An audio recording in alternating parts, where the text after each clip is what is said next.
In this lesson, we're going to learn how to apply the cross products property. So example 1, how do I solve proportions using the cross products property?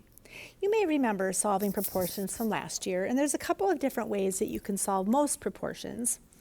In our first one, it says that we have 3 all over 4 is equal to x all over 12. And remember that we would look at then this as equal, and so how did I go from 4 to 12? I would have multiplied by 3. And remember, whatever you do on the bottom, you have to do on the top. So I could have solved this by just trying to decide what it would be. If I multiplied by 3 on the bottom, I'd have to multiply by 3 on the top, and x would then be equal to 9. So that was one way we solved these last year. Now, we also learned about this property called the cross products property. And what it says here is that if A all over B is equal to C all over D, where B and D are not 0, then A times D and is equal to B times C. So basically it's taking and A times D is equal to C times B, or B times C, either way. So let's go ahead and apply that property. So I would be multiplying 4 times x and get 4x, and I'd multiply 3 times 12 and I get 36. And then now I've got a one-step equation, and I'm just going to divide both sides by 4, and x is going to be equal to then 9. Now, some of you may have remembered this as the fish problem. And the fish problem is fine. I think what you do doing the fish problem is you would have taken that 3 times 12 and then divided it by 4. So the fish problem will work sometimes, but it's not going to work on all of the problems that we're doing today. All right, question number 1. So we're going to solve the proportion. Let's go ahead and just do the first method that we had looked at. And I could say, well, how did I go from 6 to 30? Because remember, these are equal. So I had gone and I multiplied 5. Well, whatever I do on the bottom, now I have to do on the top. And so 11 times 5, we get 55. So we have x is equal to 55. Now the second method that we had talked about, that was by doing the cross products property, or what you guys would call the fish method, where I'm going to cross multiply. So I take my 6 times my x and I get 6x, and I take 11 times the 30 and I get 330. All right, for our second question here, notice how it would not be very easy, or wouldn't be easy for us to go and do the first method, because how would I go from 20 to 8? And that's not very easy. I divide by probably a decimal. So we're going to solve this only by using the cross products property. I'm going to start by multiplying then each side, and 20 times x we get 20x, and then 35 times 8 we get 280. And now we're simply just going to solve by dividing by 20, and x is going to be equal to then 14. All right, so let's take a look at a couple of real-world applications of solving proportions. And we did all of this last year, so this is a review.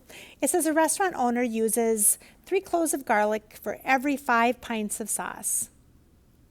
And the restaurant uses 210 pints of sauce during the day. Find the number of cloves of garlic that the restaurant uses to make the sauce. So let's go ahead and we're going to start by making our ratio. So every 3 cloves of garlic, and it's really important here that you label them, for every 5 pints of sauce. Now, when it says that the restaurant uses 210 pints of sauce during the day, we know we don't want to know out of 5 pints, but we want to know then out of 210 pints. And as long as you've got these labeled, it makes it really easy for you to set them up. And so now we're solving for that unknown. So we'll solve this by cross multiplying and dividing. So I've got 5x is equal to, and then we'll take 3 times 210. We get 630, and then again, just like we did before, we'll divide by 5, and we get 126, and it was cloves. So the restaurant, if they make 210 pints of sauce, they would be using 126 cloves. All right, question number 4. It says that a blueprint of an office building has a scale of 2 inches for every 15 feet. A completed scale model of the building is about 14 inches tall. Estimate the actual height of the office building. So when I do these, I like to set this up then too as a proportion. I would say for every 2 inches, is it for every 15 feet? And as long as you have the units there, it makes it really easy for you to set this proportion up. Because it doesn't want to know for 2 inches on the scale, it wants to know for 14 inches is on our scale model. And now we need to know then how many feet it would actually be. So again, we'll cross multiply, take 2 times x and get 2x. And then I'm going to take 15 times 14, and we'll have is equal to 210. And again, we're going to divide by 2. And x is going to be equal to then 105.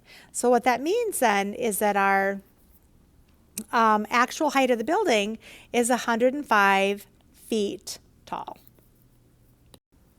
All right, so the first part of the lesson was all review from last year. Now we're going to be talking about how to solve multi-step proportions. And what you're going to notice is that we're going to end up solving some equations just like we have this entire chapter. Now, this is not going to work for you to use the fish method. So you're going to want to use the cross products property and set it up then as equations. So I'm looking at 2m all over 5 is equal to 12 all over 10. So again, I'm going to cross multiply. And when I do that, I have 2m times 10, I get 20m. And then I'm going to do the same again where I take 12 times 5, and we're going to get 60.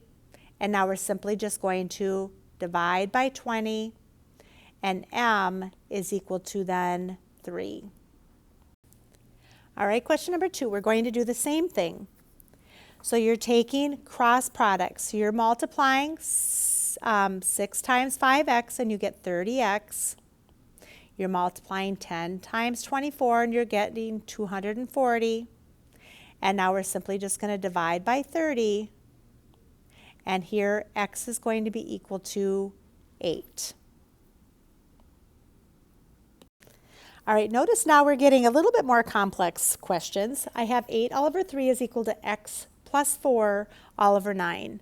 So again, we're applying the cross products property, and I'm cross multiplying. And when I multiply 3 times x plus 4, you have to multiply that entire x plus 4. So you need to make sure that you're putting that in parentheses so you multiply both the x and the plus 4. And now we'll just multiply across this way and we get 72. All right, now this looks like one of the multi-step equations that we had just done with variables on one side. So we're going to multiply, and you have 3x plus 12 is equal to 72. Now, because the variables are already on one side, we're just simply going to then move our numbers to the other side. And we have 3x is equal to then 60. And we're going to divide by 3. And x is equal to 20.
All right, for the next two problems, these are just a little bit more complex, but the idea is the same. Again, we're going to be using the cross products property to solve these. So I'm going to take 9 times 4x minus 1, and then I'm going to be taking 6 times 5x minus 3. All right, so now we've got this, this equation with variables on both sides. So what we need to do though first is we need to simplify. So let's go ahead and then distribute both of these. So we have, 36x minus 9 is equal to 30x minus 18. All right, so now let's go ahead and start. Remember, we've got variables on both sides, so in order to undo the variables, you have to subtract the 30x on both sides.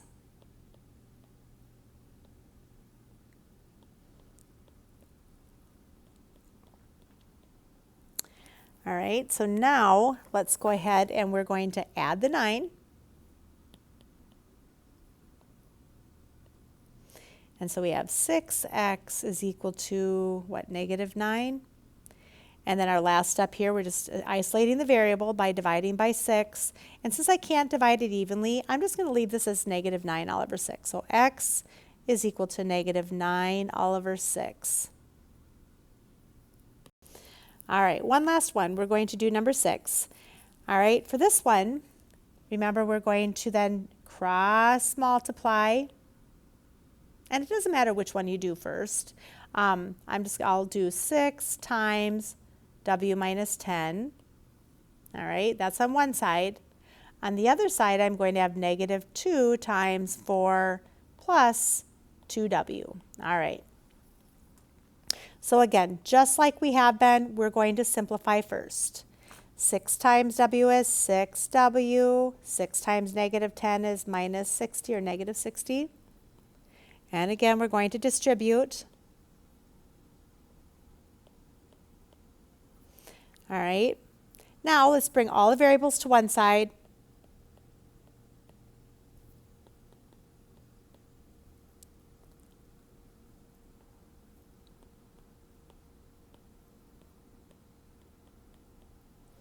And then we're going to bring all the numbers without the variables to the other side. So I'm going to add the 60.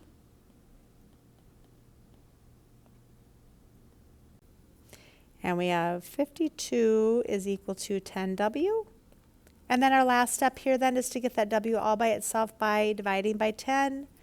And I would just leave this as w is equal to 52 all over 10.